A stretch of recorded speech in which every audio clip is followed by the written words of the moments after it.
Fire the Devastator. Ortis heard this voice ring out as he stood before the leader of the Imperium Pantheon, Tarsa, and couldn't understand how she hadn't heard it too. In the deepest depths of the Shinto underworld Yomi, there was little other sound to be heard. He tried to act as though he'd heard nothing as well, and continued trying to get information out of Tarsa, while also stalling her so he could think of a way to free Mythal, who was currently unconscious and chained behind a glowing barrier in the wall. There was no chance he was going to take the deal Tarsa was offering him, so he needed another way out. He asked, "What are these 7 titans you're referring to? Aren't there 12 titans?" Tarsa chuckled, spinning the golden sphere, apparently called the multiversal orb, on her finger. "Oh, please. Kronos and his kin are nothing compared to the 7 Archons. Call them titans, demons, elder gods, or what have you, but they exist beyond physical reality, and thankfully cannot take physical form in our reality, else they'd take control over all. Of course, I was able to exploit that desire to my own benefit."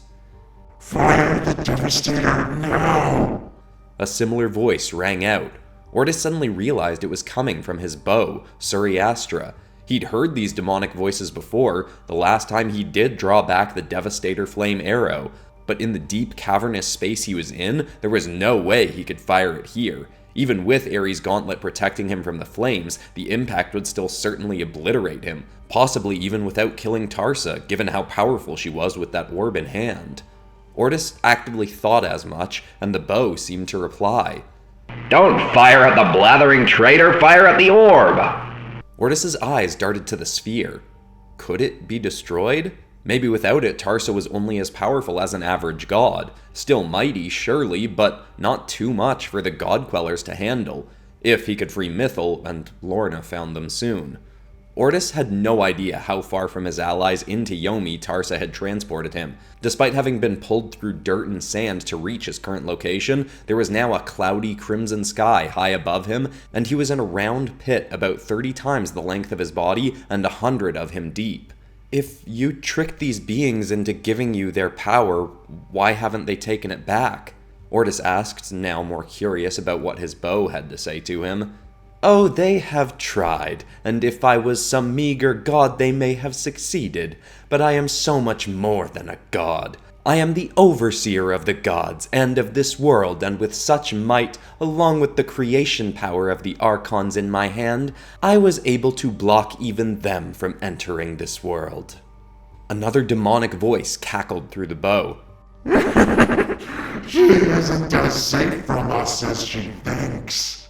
It finally hit Ortis who he was hearing, and he wasn't yet sure if he should be eager or horrified that they seemed to be on his side. Fire the Devastator at the orb, child. Tarsa and your God Reaper will survive, and we can return you to life after it takes yours. That wasn't reassuring. Ortis tried asking another question to Tarsa. "What if these Archons do get—" "Enough of this!" Tarsa stomped one foot on the ground and shook the pit enough to nearly knock Ortis to his knees. "You do not get to question me, mortal. Do we have a deal, or shall I rid you of your flesh with a flick of my finger?" Time was up. Ortis's heart pounded. He wanted nothing more than Mythal safe, and if he could be with her in another world, his life would become like a dream. But he couldn't take away his world's best chance at finally ending Tarsa and her Imperium Pantheon's reign.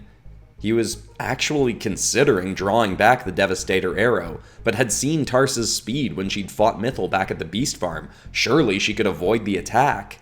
A voice spoke to him again, as if hearing his hesitation. Your chance is here. Take it or lose everything. He didn't know what it meant until he and Tarsa heard a voice echoing from above in the great distance. "Ortis!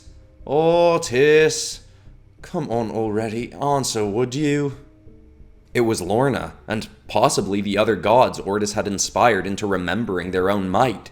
He considered calling out, but Tarsa could surely kill him within a second of him doing so. But then Ortis saw the chance the voice had spoken of. Hearing the call, Tarsa turned and looked up towards the pit's entrance, eyes now off of Ortis. She started to say something, but it was as if time slowed very slightly for Ortis, and he heard nothing of what she said. Instead, all he heard was, "Now." With only a quick glance back at Mythal, Ortis drew the bow. As quietly and speedily as he could, whispered Devastator Flame, aimed at the multiversal orb and released in one movement. Tarsa's head turned back to him quickly, but not quickly enough. His arrow struck its target directly. Then there was nothingness. Ortis hadn't even felt the impact of the explosion hit him. It had been so instant. He tried to look at his body, but he couldn't see anything, except for a bright white light in a black void. It was intoxicating, and while he couldn't understand the space he was in, he had a sense that he could float towards it, but chose not to. If this was death, he didn't want it. He had to get back to Mythal to make sure she was okay and see what had become of Tarsa. Soon, though, he heard, or more accurately felt, a voice bellowing around him. "Come into the light, child. We have much to discuss." Ortis suddenly became overwhelmed with fear.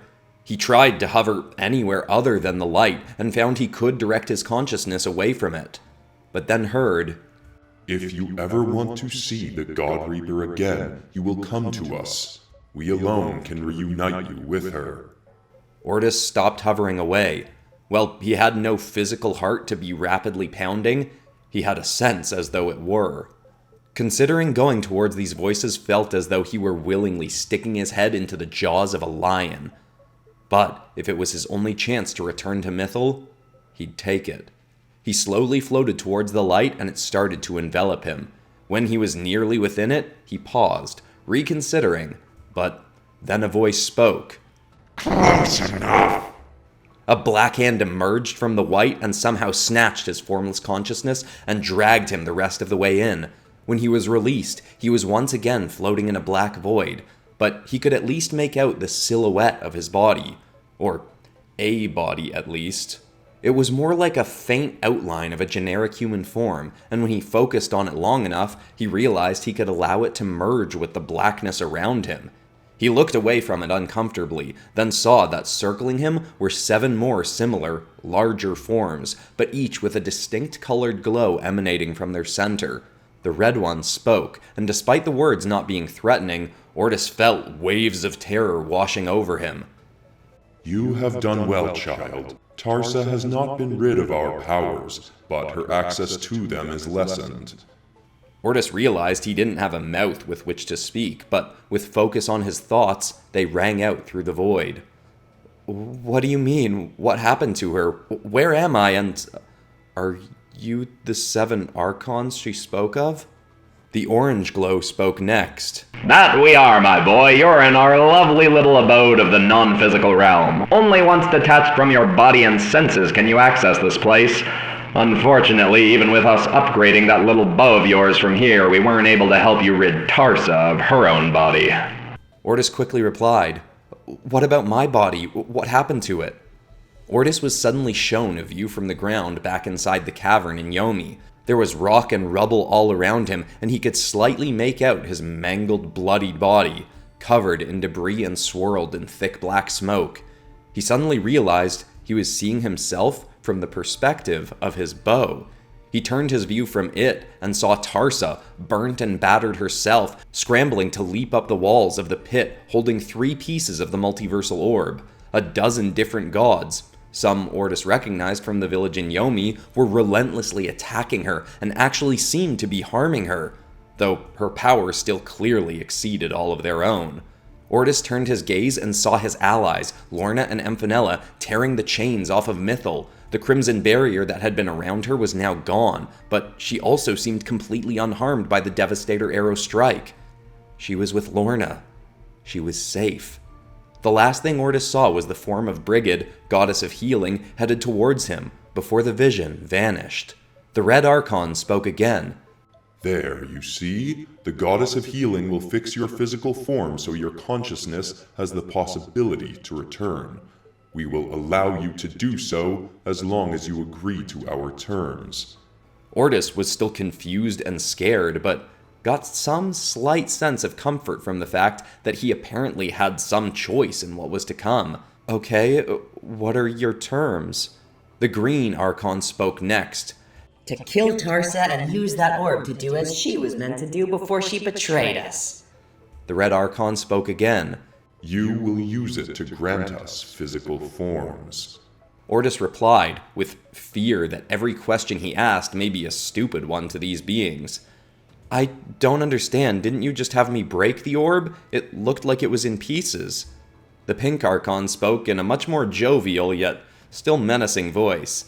The orb can't really be destroyed, silly, except by its own wielder. Its power can be divided when it is broken, but it can always be reassembled. Luckily, your friends managed to get one of the pieces before Tarsa did. The orange one spoke again.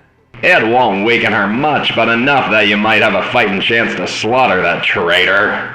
Ortis was getting intrigued enough in what these beings had to say that his fear was ever so slightly fading. How did Tarsa manage to trick you into giving her your power? The red Archon spoke again.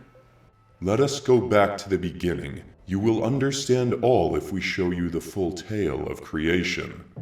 Ortis could suddenly see, or again, more accurately feel, the images of hundreds of worlds around him.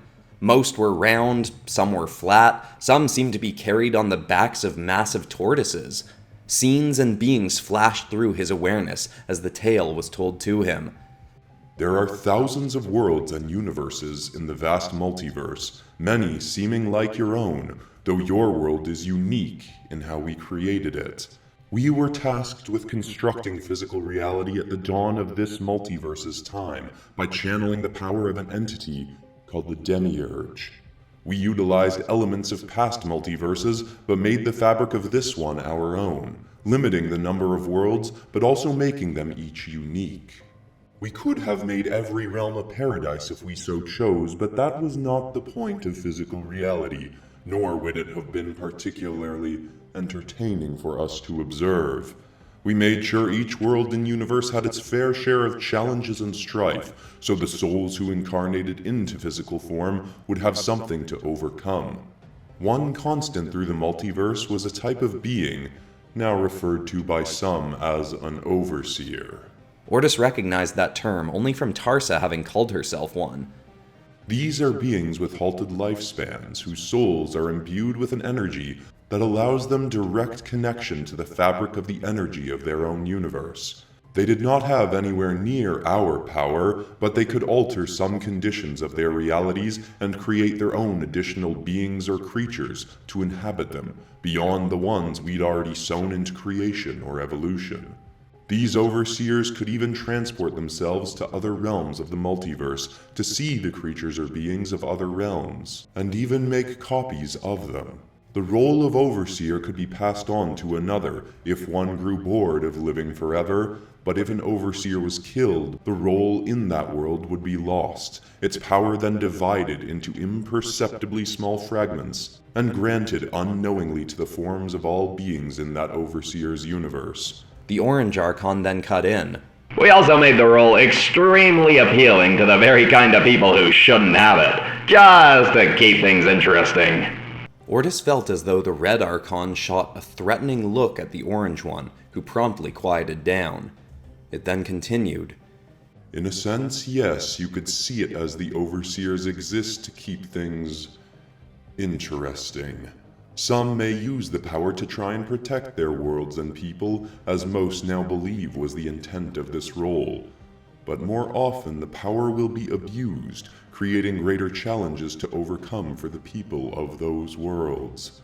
Of course, with such power at their disposal, we also deemed it necessary to have a deterrent in place, should any overseer start making anything too dangerous that threatened worlds other than their own.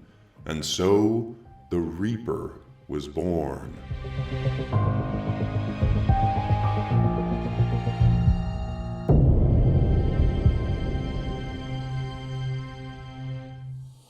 Ortis suddenly saw a being that felt as overwhelmingly powerful as these Archons, maybe more so. It had 3 colored rings floating around its head and carried a scythe forged from smoke, somewhat like Mythal's weapons, only this being's blade was purple, not white. The Red Archon went on. Should any overseer step too far out of line, the being granted the abilities of the Reaper would seek them out and slaughter them, in turn wiping out their entire universe and every being within it, both as punishment and to ensure their dangerous creations did not continue to spread. The system put in place fared well for a time, but eventually we grew curious about how a new world system would fare. This is how the first world of new gods took shape, the kind of which you are familiar with. We'd made some realms with beings like what you refer to as gods in your world, but wondered how a world with many of these, in place of overseers, would fare. We created a small world at first with a minimal-sized population, as far as most worlds go, and set the creations in motion for titans and deities to come into being with a variation of the overseer abilities, granting different gods domain over different elements of their world through the runes strewn across their physical forms. These gods and their people did live in relative harmony, and an intriguing type of ecosystem was made, still rife with trials, but able to spawn incredible acts of heroism and villainy from gods and mortals alike. We became so intrigued and enamored with how this first world turned out that we made more and more and more, each with different pantheons of gods. The Norse, Celtic, Shinto, Zulu, and on and on. Unfortunately, we did so far too hastily. An uncommonly twisted rogue pantheon of one of these worlds eventually realized that other universes existed, and that their immortality gave them far more power than most in the multiverse, and collectively sought out to take other worlds for themselves. Ortis interrupted. Tarsa and the Imperium Pantheon? No, this was prior to her involvement, but did lead to it. As is its task, the Reaper came to this pantheon to slaughter them, but having granted elevated overseer-like abilities to multiple immortal beings from one realm, having the Reaper kill one no longer wiped out all life from that realm. Additionally, with that pantheon having a few dozen gods, they were able to overwhelm even our mighty Reaper, and keep it from killing them all. They retreated to their own world temporarily, but we knew we needed a new solution. This breed of overseer-infused gods were too dangerous, and we needed a way to kill, or in the very least control them. This was when we first made contact with Tarsa. She was a ruthless overseer of a world with a pantheon of gods much like your Greek pantheon, but their powers were not drawn from the same source as that of an overseer. While seeming immortal in their realm, in truth, these old gods were not. With the variant of Zeus of her realm as her right hand, Tarsa had gotten all the gods of her realm under control and ruled them with an iron fist. She was cruel, but her will knew few equals. We offered her a new role. We reached into her mind and showed her much of what we've just shown you, and told her that if she agreed to leave her world behind, we could make her a far more powerful overseer in the realm of the Rogue Pantheon, where she could then take command over them and keep them in line. But Tarsa had an even more intriguing proposal. Since the worlds of this new breed of god were all quite small, she suggested merging all these worlds into one. All the gods could be contained in one realm, and she be made ruler over that, able to forge her own pantheon from the best of that unified realm. That would be her Imperium Pantheon, and she would keep command of the gods and mortals there, as she had in her first realm. It was certainly intriguing, but we deemed even she would not be powerful enough, no matter how mighty we made her overseer abilities, for her to control that many gods. Only someone with our own might could have any hope of controlling all the pantheons at once. That was when she inquired as to why we had not simply come into physical form ourselves and taken command over them. We told her that one of our limitations is that we cannot make physical forms for ourselves, nor had the idea yet been tempting for us. We enjoyed creating from afar, but ever since she suggested it, the idea has become more and more appealing. Why should we not be allowed to enjoy the spoils and adventures of the realms we made? Tarsa emphasized how cruel this was and claimed to pity our circumstance. She stated that surely our powers were great enough that if someone else was given access to them without our limitation, she could surely grant us the forms we now sought. She made the offer that we should grant her our own abilities, merge the worlds of gods together, and come down to physical form to rule it alongside her. It was an incredibly enticing notion, and Tarsa's enthusiasm for the proposal made even us overlook her own cruel, deceptive nature. And so all 7 of us channeled the power of the Demiurge to create and grant Tarsa the multiversal orb. It was essentially an 8th Archon, its vast power granted to whomever physically wielded it. We then eagerly waited for Tarsa to create our forms. But then she refused.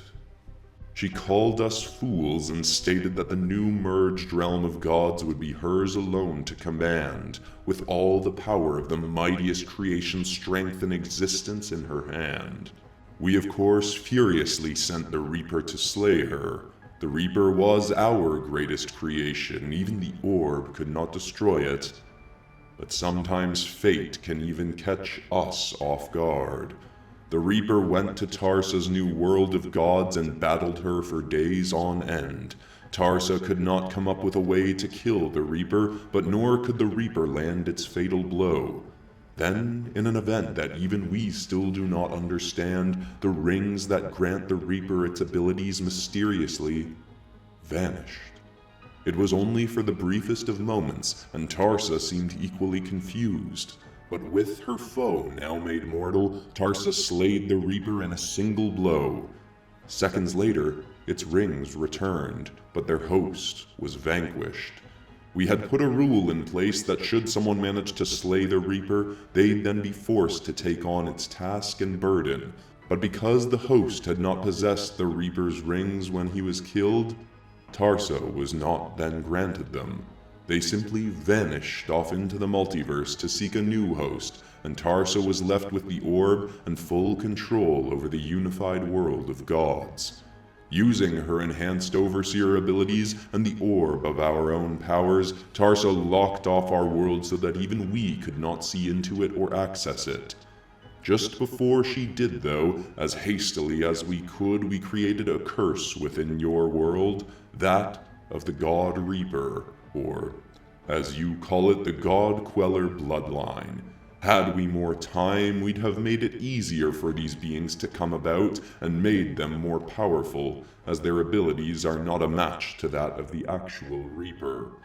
But, in the least, we'd created some kind of being with the potential to slay Tarsa and whatever gods she convinced to work alongside her. We are not certain if there are others yet besides your allies Mythal and Lorna, as we have very limited access to your world now. We have managed to sneak in our awareness in very slight ways. When a god is slain, it seems a crack briefly opens so our consciousness can latch onto something, such as your stolen weapon, Suriastra. But beyond that, there is little we or our creations can do to stop Tarsa. Until now, that is. All of that information was so much for Ortis to absorb, and yet, having felt it so vividly as it was told, he felt as though there was no way to deny it as truth. The Red Archon then said, As we speak, your body is being healed by the goddess Brigid in tandem with one of the pieces of the multiversal orb. We will release your consciousness and allow you to return, but in exchange, you must promise to retrieve the rest of the orb and use it to give us the physical forms Tarsa once promised. Ortis looked at all the Archons now fixated with their attention on him. He still felt his fear for them, but could hardly believe he had the courage to say it, and simply replied, "No." There was silence. Then the Orange Archon replied, "No, what do you mean, no, kid? You want to go see your little girlfriend again or not?" Ortis figured if he was already standing up to them, he might as well go all in. "You want to come to my world so you can rule it, but the reason I want to kill Tarsa is so my world stops having all-powerful rulers. It doesn't need that. If it needs any leaders at all, it needs ones who encourage my people to be kinder to one another and not fighting over who the right people to bow to are. The way I see it, you overplayed your hand. You showed me that Mythal is safe with her sister, and you've just told me that you can't get in there to harm her. She's safe, like I wanted. Sure, I want to be with her, but knowing she's safe is enough. I thought I'd stared death in the face before, but now I really am dead, so it's not a real threat to me anymore. You've got nothing to hold over me here, so I've got a counteroffer for you." The Red Archon's voice got angrier than Ortis had heard it. We have no need to negotiate with you, child. Ortis replied, almost chuckling at his own boldness. "Don't you? If you could force me to do what you want, you would have done it by now. I think you need me to agree to these terms, so here are my new ones. You send me back and I will do everything in my power to kill Tarsa, get the orb back, and destroy it so that nobody in my world or any other world can wield your power like she has. You may not get physical forms out of it, but at least you'll have your revenge." The Orange one spoke again. "What makes you think we need you down there, kid? If you're not gonna make us physical forms, then what good are ya? You're not exactly a god reaper yourself, and plenty of other folks already want Tarsa dead." It was a good point, but Ortis had to stick to his confident demeanor. "Then don't send me back. This floaty body is kinda relaxing. Maybe death will be fun. If you're willing to gamble on when you'll get another chance to connect with a person from my world who's interested in helping you, then I guess we can be done here, because I'm not replacing one pantheon of all-powerful tyrants with another." Ortis waited for the Red Archon to reply, but instead he heard the voice of the Yellow one. He's a feisty one. I say we do it. Send him home. I just want Tarsa dead. There was another long pause. Ortis had no idea what kind of trouble he could be in if they disagreed, but he started to feel as though he were truly the one with the power in this circumstance. Finally, the Red Archon, back in its calm state, replied, Fine. We will return you. You will kill Tarsa and destroy the orb. But know this, if you betray us like she did... "I won't," Ortis interrupted. "I want Tarsa dead even more badly than you do, and nobody in physical reality should have the power of that orb." The Red Archon seemed surprised by the interruption, but continued. Keep Suriastra on you, as it is our eyes into your world. Keep that in mind, child. We will be watching you. Without another second to think, Ortis's eyes suddenly burst open. He was back in his body. He sat up and was in a bed with log walls around him and a dirt floor beneath. Orange light streamed in through the open window as the rising sun beamed. His body felt surprisingly heavy, as if being out of it had made him used to not having one. He quietly spoke. Hello? A second later, the door to the room was kicked in so hard it exploded off its hinges, shattered against the wall, and chunks flew off and hit Ortis. He blinked through the wooden debris to see a face that made his whole body glow. "Ortis, you're awake?" Mythal's smiling and tear-filled expression brightened the room more than the sun, as she leapt to the bed and hugged Ortis so tight he thought he may die all over again. And yet no part of him wanted her to stop. He finally had Mythal back.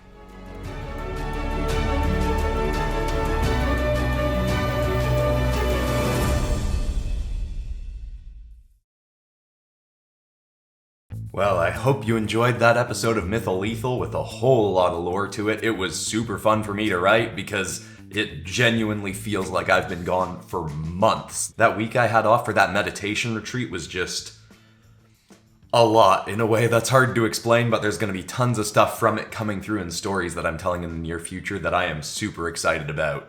If you're new to Mythal Lethal, I recommend starting it from the beginning, and if you haven't started watching the Summoner's Beasts, there is a bit of crossover between this series and that, so you might want to go back and check that out before the next episode comes out next week, and we get some more Godzilla dragons worked into that series. And of course, there are only 3 episodes of Vigilance left, and 2 of those are going to be a big epic season finale that I am really excited to write, crossing over all the characters, or lots of the characters from that series. Speaking of which, it's time to end this video on a positive or inspiring note, and the positive or inspiring note that I'm going to use is actually, admittedly, kind of what I'm planning to be the theme of the final 2 Vigilance episodes, which is the idea of, are you living your life with main character energy?